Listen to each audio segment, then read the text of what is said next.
হ্যাঁ, আলহামদুলিল্লাহ ভালো আছি। তোমার তো চিনলাম না। ভাই আমি আপনার এলাকারই ছেলে। আমার বাড়ি পাবনা ভাঙড়া থানা কুইডেন লাগে। আচ্ছা আচ্ছা। আপনার বাড়ি তো কালীহর। না, আমার বাড়ি হলো পাঁচকুমলি। কালিয়াপুরে কিভাবে বসছিল তাহলে তুমি? আমি এভাবে চিনি যে হচ্ছে আপনি মানবিক পুলিশ নামে সবার কাছে পরিচিত। আচ্ছা আচ্ছা। সেই সুবাদেই আপনি কিছু। আর একটা বিষয় চিনি, সেটা হচ্ছে যে আপনি বড় বড় হুজুরদেরকে নিয়ে আপনার এলাকা কিংবা পাশের প্রতি লাভ করানো, সেভাবে আর কি আপনাকে চিনা। ও, সেভাবে আপনার সাথে যোগাযোগ কথা কিন্তু আমার মাহফিল কি কখনো কোনোদিন শুনছো তুমি? জি ভাই, আপনার মাহফিল আমি শুনছি কালীহরি। ওই কালিয়াপুরে তো গত বছর করছিলাম, ওখানে তুমি আসছিলে কি? জি ভাই।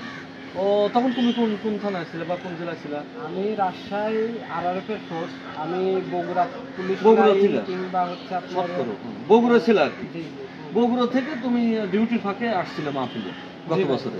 ও, ওই সময় আমাকে দেখছিলে বাস্তবে, মানে কিন্তু কথা হয় নাই তোমার সাথে। আপনার সাথে এবার আবার বাস্তবে কথা হলো, বাস্তবে দেখতে পাই। আপনার তুমি সাথে হঠাৎ করে আমাদের এখানে? এখানে আমি ওই যে আমরা পুলিশ লাইনে আছে পিসিআর ডিউটিতে আসছি। ও আচ্ছা, তাহলে আমাদের পিসিআর ডিউটিতে আসছো দেখি আমাকে চিনে হেলা দিচ্ছ। জি ভাই, দেখে আপনি।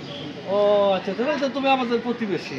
জি প্রতিবেশী। ও আচ্ছা আচ্ছা আচ্ছা। এবারও তো হামজা ভাই ক্লেমে মাহফিল করবো, ফেব্রুয়ারি মাসে হবে। কোথায় হবে? এটা হবে হলে কালিয়ান মাঠে। আমি মাঠ পরিদর্শন করেছি, পোস্টার হয়ে গেছে। হামজা ভাই আমাকে রেডি থাকতে বলছে, কাউকে সবকিছু পোস্টার কমপ্লিট, আর একটা ডেট দিয়ে দিলেই ইনশাল্লাহ হয়ে যাবে। তবে এবার বেশি লোক হবে। লোক কেমন হয়েছিল গতবার? গতবার তো আলহামদুলিল্লাহ অনেক মানুষ হয়েছিল, অনেক মানুষ। এবার দ্বিগুণ হবে, এবার তার চেয়ে বেশি হবে। কারণ আমার ওখানে সবাই মানে আকাঙ্ক্ষায় আছে, ফরিদপুরবাসী এবং ভাঙড়াবাসী এবং সাতিয়া এবং সুজানগর, এই ড্যামরা এবং বাগাবাড়ি থেকে লোক আসবে। পুরো লোক এই আমার এই মাহফিলে আকাঙ্ক্ষা, আমাকে অনেক ফোন করতে হবে। কোনো টেনশন নাই, ফেব্রুয়ারি মাসে হামজা ভাই আমাকে একটা ডেট দিবে, ইনশাল্লাহ হবে। সবাই আপনারা ইনশাল্লাহ আশা করো, আর আল্লাহ যেন কবুল করে। ইনশাল্লাহ আমি যেন এবার দিয়ে তো আমার 7টা মাহফিল উপহার দেওয়া হবে। আমি প্রতি বছরই করি একটা করে।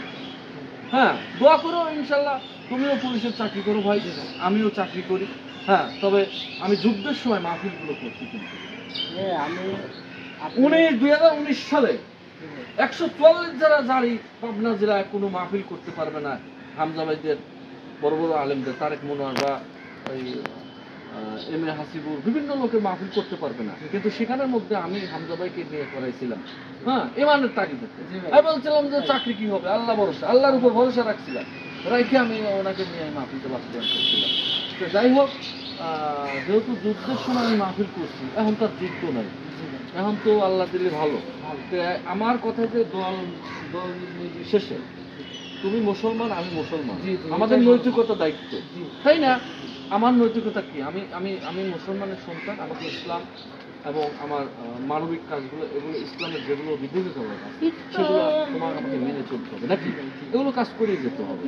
তো যাই হোক, দোয়া করো আমি যেন এভাবে, এই যে তুমি আমাকে দেখতে, আমাকে কিন্তু বাস্তবে কখনো দেখে না, বাস্তবে দেখলে কথা বললে আমার ওই মাহফিলে তুমি গেছো। হ্যাঁ, তোমার তুমি সেই বগুড়া থেকে ছুটে এসে আবার চলে গেছো সাথে সাথে, কারণ তুমি তো ডিউটির অপশনে আসছো, তাই না?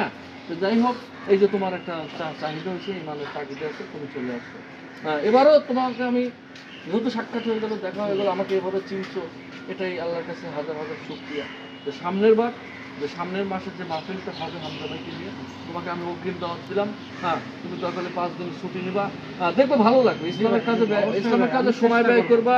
হ্যাঁ, অর্থ না দিতে পারলে কিন্তু সময় ব্যয় করবা, ইসলামের পথে চলবা, দেখবে মনের মধ্যে শান্তি হবে। আমার এই পথটা এই হামজা ভাই আমাকে দেখাই দিবে। আমি এই পথ এখন ধরে আসি, সারা জীবন ধরে থাকবো। তো ঠিক আছে, আল্লাহ হাফেজ, ভালো থেকো।